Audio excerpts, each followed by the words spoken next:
Hello, I'm Fast Lawyer. Today we're going to review Star Wars Tales from the Galaxy's Edge Last Call, a game that was released on the Meta Store November 19th, 2020 by developer ILM X Lab. It normally retails for $34.99 if you include the $10 DLC Last Call, which you should. Star Wars Tales from the Galaxy Edge is a narrative-driven action-adventure shooter. It took me about 9 hours to almost 100% the game. There was just a few collectibles that I chose not to finish. I believe it would take most people 7 to 10 hours to complete the game. It is very narrative focused. There's plenty of cutscenes in between all the action, but there's definitely lots of shooting action involved. If I had to break it down, I would say the game is 40% story, 40% shooting, and 20% other, which includes puzzles, collectathons, and one mission where you're using your lightsaber and using the Force. But what sets this game apart is not so much the gameplay, but the high production values. These set pieces are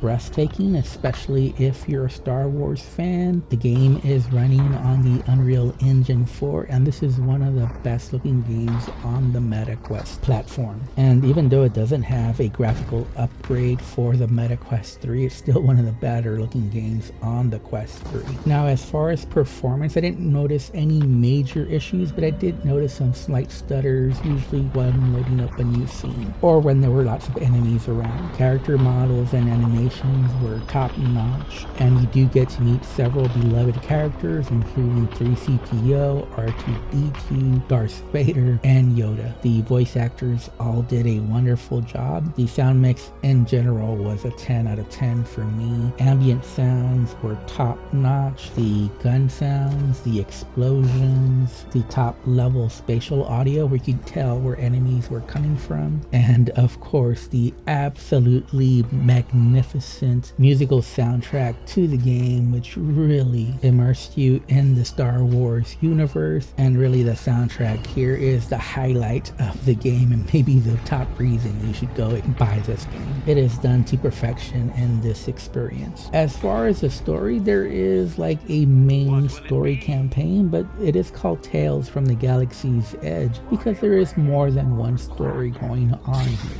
The main story involves a droid mechanic, but there's also two other main stories. One of them is like a maniacal assassin droid robot, and the last main story is about a young Jedi Knight. And I did enjoy all three of these stories. Each of them were intriguing in their own way. However, I'm not sure that I really saw a connection between these three very different stories. And in fact, these stories I believe are all from 3 different time periods as well. And I did enjoy the missions to these stories as well. However, some of the side missions weren't really related to this narrative, and the quests were just basic collectathons, which I did not enjoy. The good news is that they were mostly optional, although I do believe you have to do some of them to unlock some of the main missions. All I know is that I had to pick up a broom or mop in order to unlock the quest that involves Yoda for some reason. Now, the gameplay involves basically linear shooting. You just go from point A to point B and shoot everything along the way. Enemies will spawn out of the environment. Doors will suddenly open in between the battles and several enemies will step out.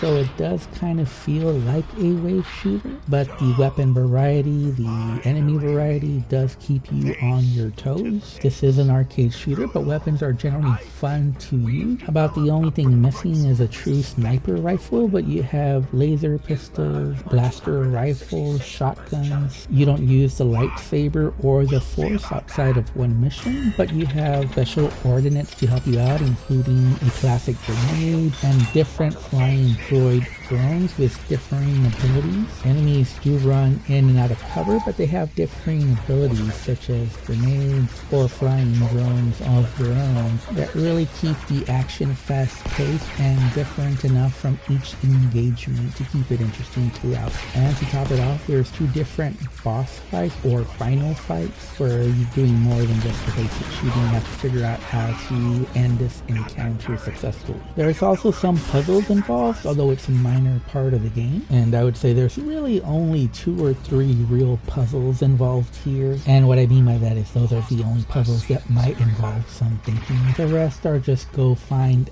X item or use your multi-tool, which has a fire, electric, and mechanical setting to it. And some of them involve opening chests or lockers that might have 2 additional steps to them. But again, very minimal thinking involved here. And the rest of the game is just collectibles, whether it's collect X amount of audio logs or collect X amount of plant parts. And the gameplay is the weak point of the game, but even then I would say it's mostly average for a VR game. I think really what saves it is the variety. The variety keeps the gameplay fresh and it never becomes too repetitive or anything like that, even though it's pretty basic all around. I think where this game missed the mark somewhat is that there's no point in it where you're having either a superhero or supervillain fantasy. The only time you get to use the Force or the lightsaber are levels where you're very limited. You're swinging your lightsaber against vines or these small impish looking creatures. So you never really roleplay as a Jedi Knight in an epic battle in this game, where you're taking down swarms of different enemies, reflecting bullets back at them, putting them near you and doing a death choke on them. Okay, maybe that's just my fantasy.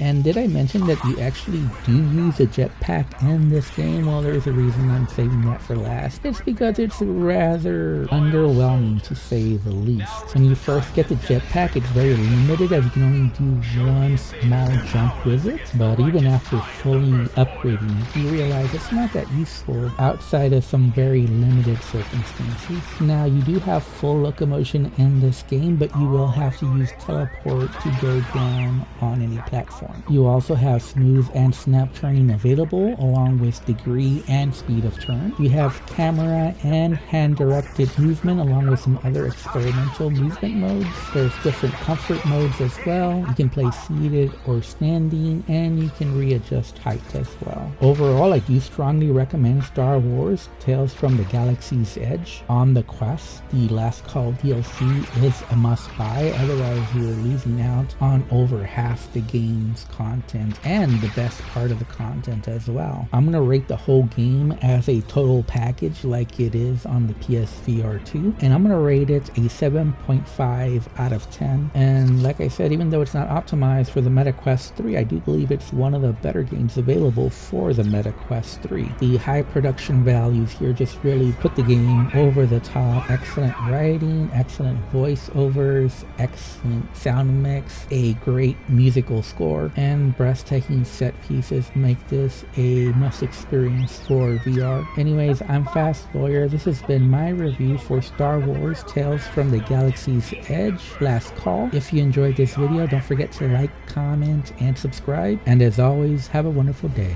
and enjoy the rest of the video.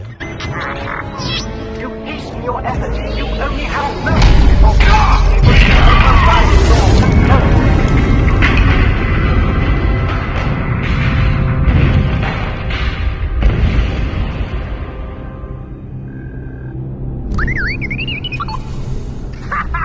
Yes! We did it! Hang tight. Hondo is on his way to extract you. Before we celebrate, we must ensure the moon. It's our side.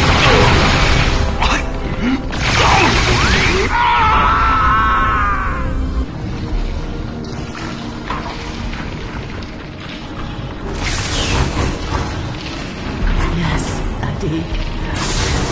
But what you did to me. No! I would never! Why?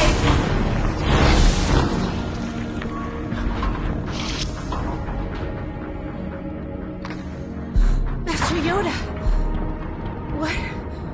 What is this place? I don't recognize this room.